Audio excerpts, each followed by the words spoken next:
Sweaty Cup. Welcome to this episode of the Pu'u Muay Thai Podcast. I'm Jonathan, your host. I'm actually here today in Ventura, California at Pu'u Muay Thai in Ventura. If this is your first time tuning in, we're a Muay Thai Academy in Ventura, California. I've been serving the community for over 10 years now. But also, if you're tuning to the podcast, you don't know who I am. My name is Jonathan Puu. I'm the founder. I work as a ring official. I'm a former fighter. And not really a coach anymore, but I've coached for a long time too. And today I have our chief instructor who's here at Pu'u Muay Thai in Ventura. His name is Kru Ed. We've had him here on the podcast before, so I have him in again today. We're going to talk some more about coaching and training in your later life period, as well as just general student questions.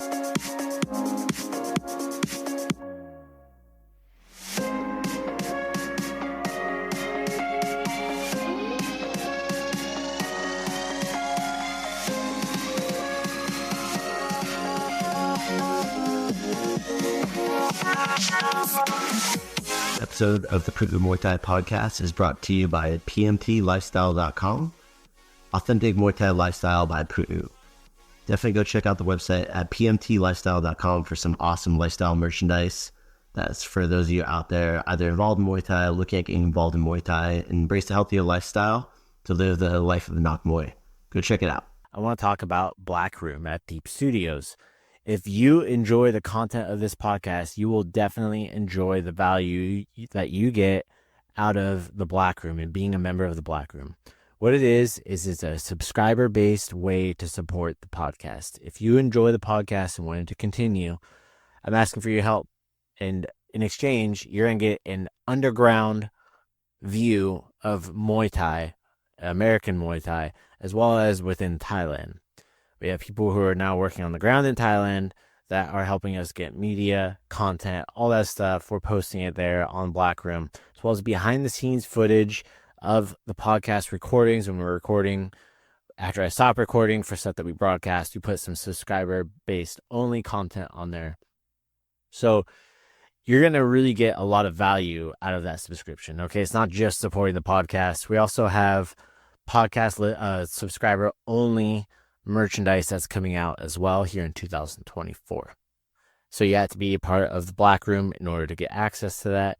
So I'm asking you for your help on that, but I know that it's not so much of you helping me. It's going to be us giving you a ton of value that you're going to get and just enjoy it. And it's only $5 a month. All right. You can cancel it anytime. Every little bit counts. Please go join it. The link is down in the show notes. All right. Anyways, sit back and enjoy the show. Kru Ed, how you doing today? I'm doing great. Yeah. Beautiful weather today, a nice day. Yeah, it's definitely nice. It's like perfect California weather out. For those that don't know, right now it's like very beginning November in Ventura. There's no May gray yet. There was a little bit the other day, right? A little bit yesterday, but today's sunny. People think that like Ventura, California, always good weather, but Ventura gets gray for a pretty substantial period of time. I'm sure you've learned that throughout the years being here and stuff too, right? Yeah, taking the vitamin D's and stuff. You have to, man. But where you have to go back to Ojai, you go to Santa Barbara, where you'll get more like the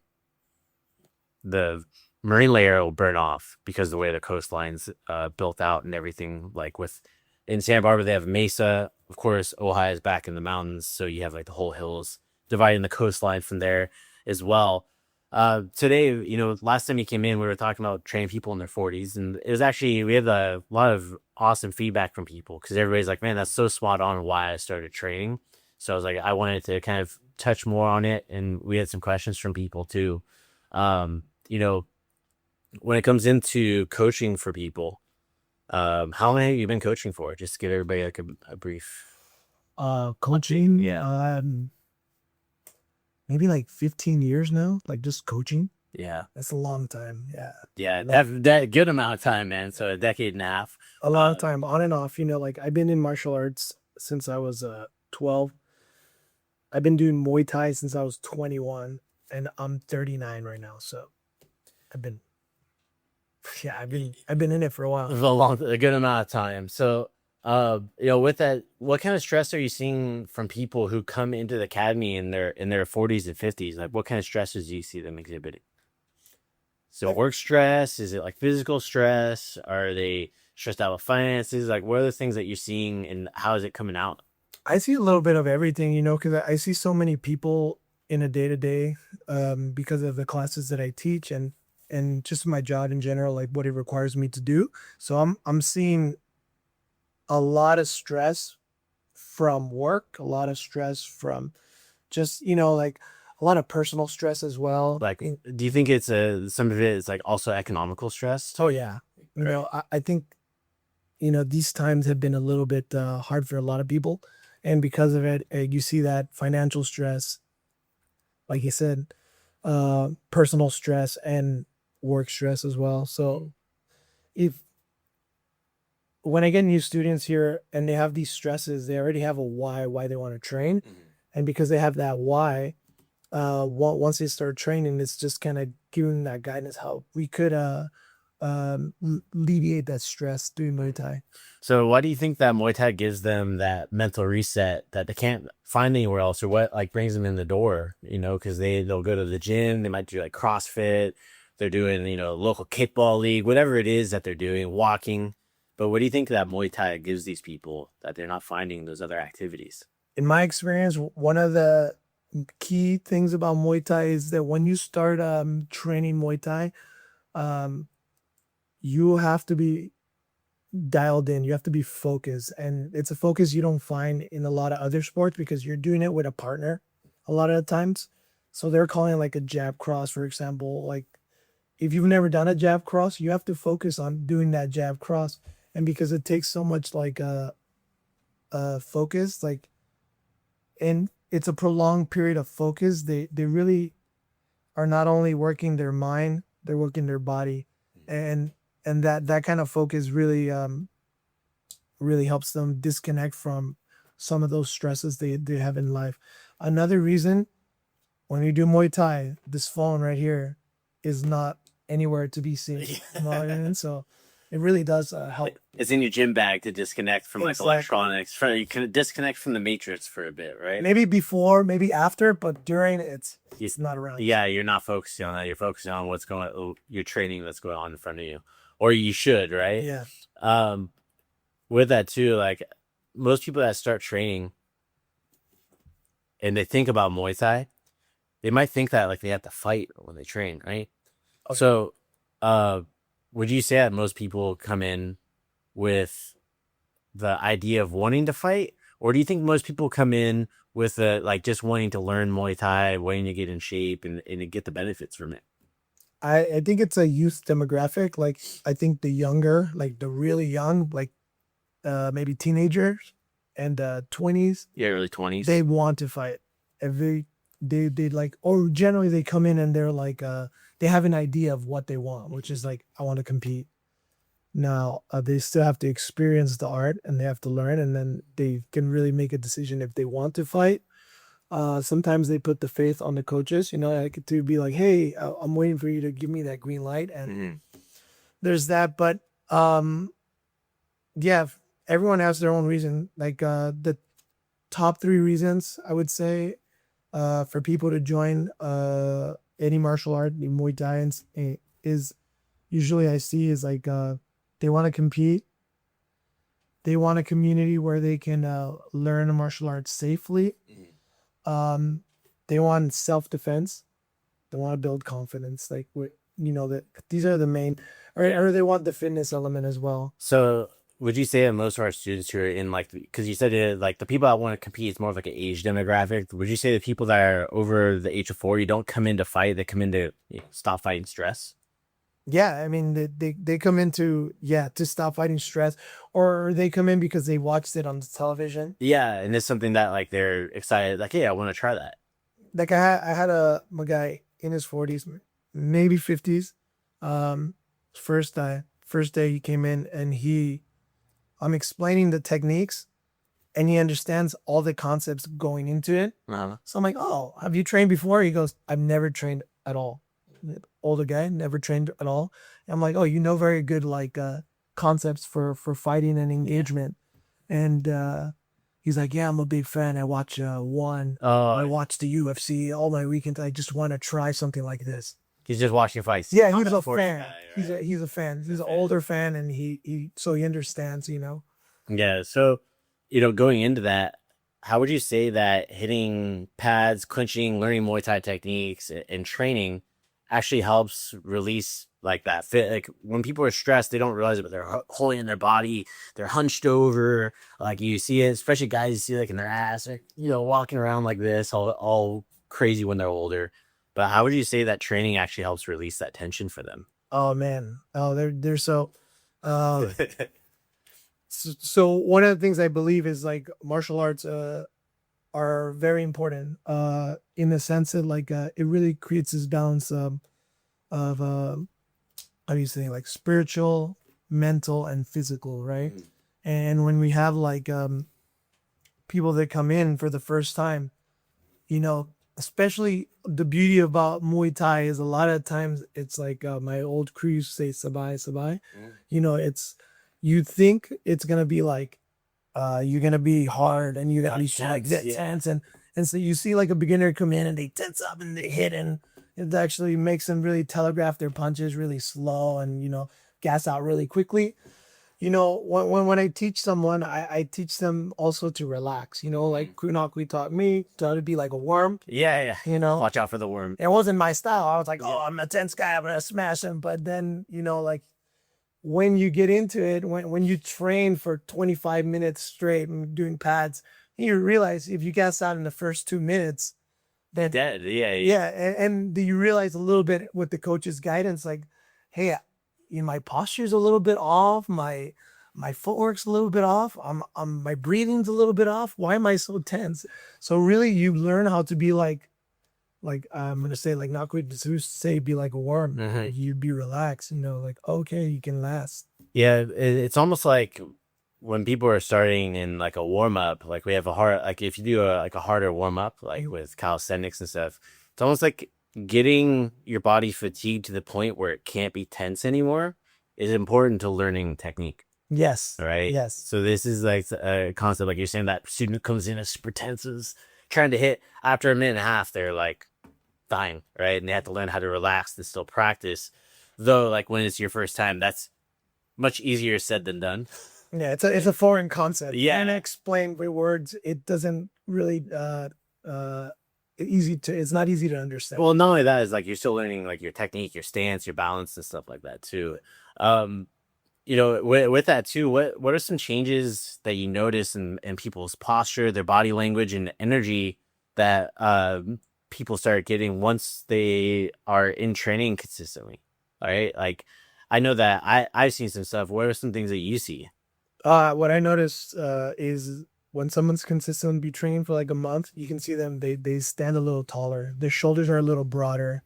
Their eye contact's a little bit better as well.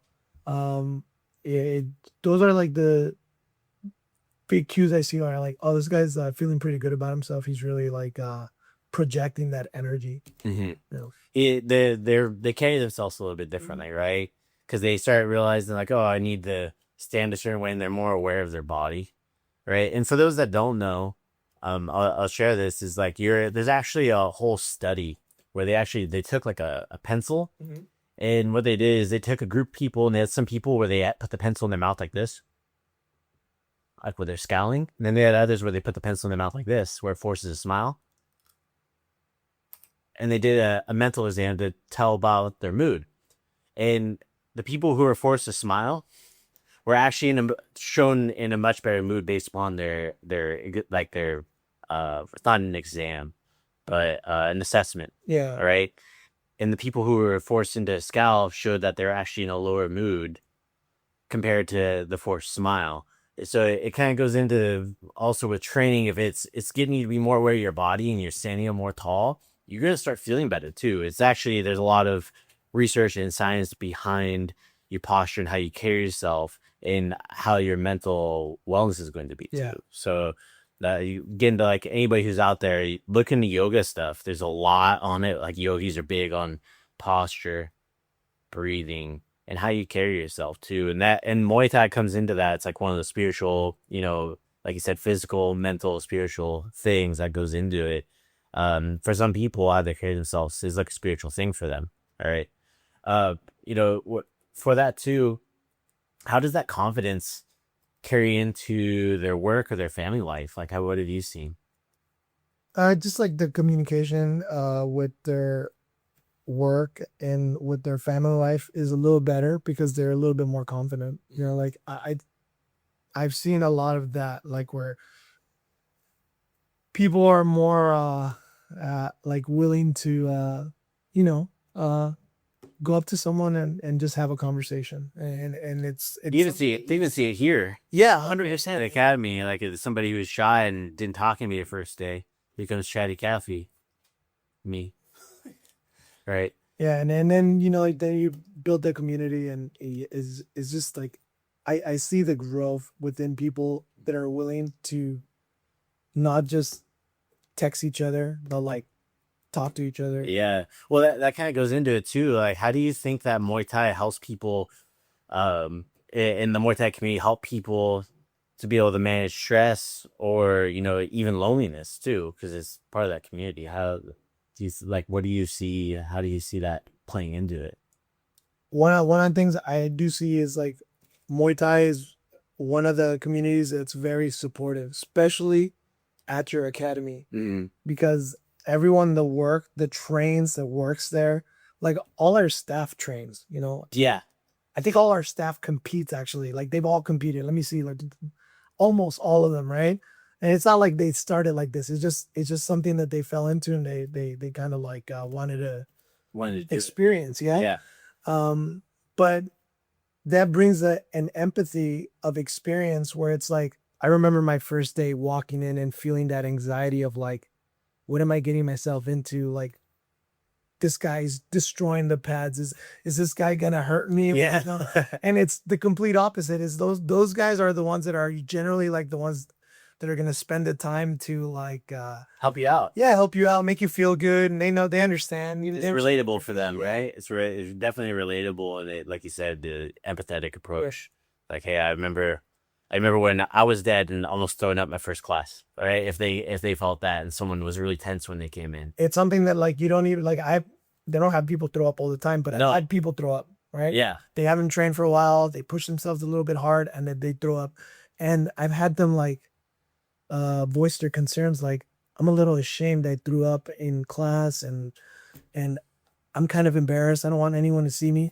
And it's like, that guy threw up, that coach threw up, that guy threw up, that guy, like no one cares. Yeah. They think like, wow, he really pushed himself. That's like really like hard to do. That's impressive. Like I better pick it up. Yeah, exactly. They see such a positive with like some things that we might like project as like, oh, that was a negative, but like it's actually very inspiring. It really helps the people that have done it for a long time see how far they've come. And it really makes them feel good helping return that favor because someone helped them. Yeah. So going into that too, what are some of your top tips for someone who's in their 40s who wants to use Muay Thai to manage stress safely and consistently, right? What would you say to them? I got 3. Warm up. It's not a half-hour warm up. Yeah. You're not 20 anymore. Warm up. Cool down with stretching. And I would say, not that you can't be intense, obviously you can, but maybe prioritize longevity over intensity. Meaning learning that technique, meaning like you're not going to be, if you start at the same time as a 20-year-old, you're not going to be training at the same intensity as them when you're starting and as soon as they are, right?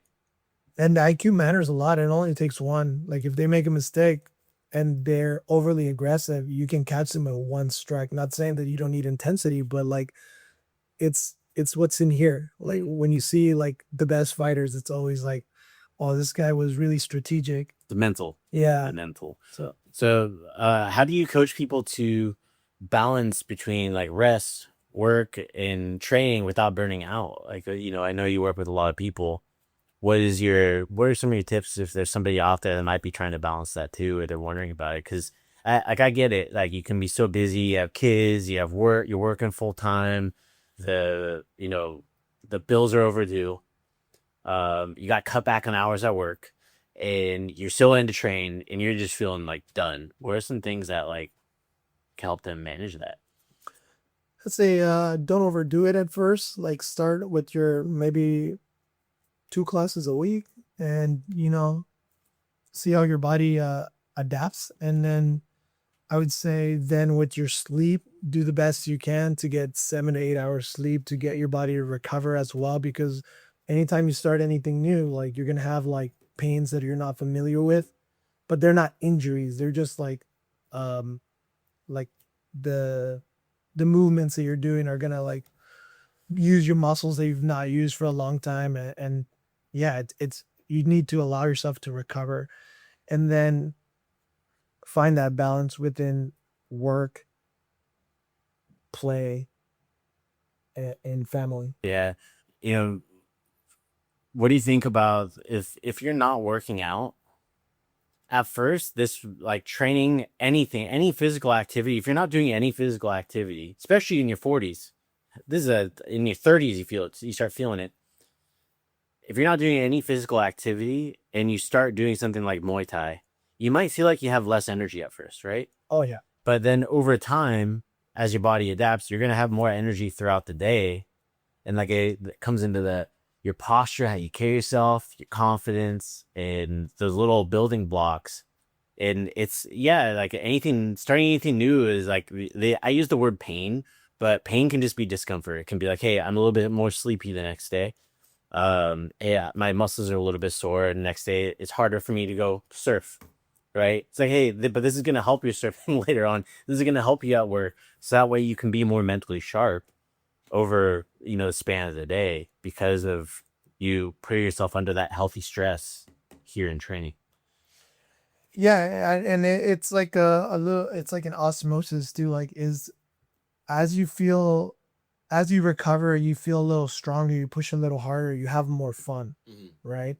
And as you're pushing more, when you go back and let's say you have some bad habits, then when you go back to those bad habits, you have to consider like, hey, these bad habits are going to set me back a little bit, having fun, right?